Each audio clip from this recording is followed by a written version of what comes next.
കന്നി മാസത്തിലെ ആയില്യം നാളില് പുത്തരിച്ചോറ് പോടി മണല്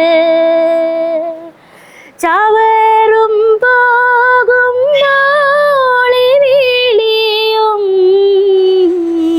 ചെലൊത്ത പാട്ടുകാളമെഴുത്ത്.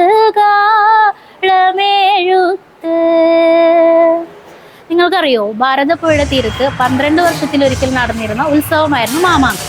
1775 മാമാങ്കം ആരംഭിച്ചത്. മാമാങ്കത്തിന് അന്ത്യം കുറിച്ചത് ഹൈദരാലിയുടെ കേരള ആക്രമണവും സാമൂതിരിയുടെ ആത്മഹത്യയുമായിരുന്നു.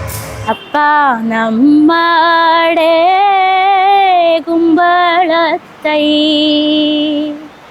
അമ്മേ നമ്മടെ ചിരകത്തൈ.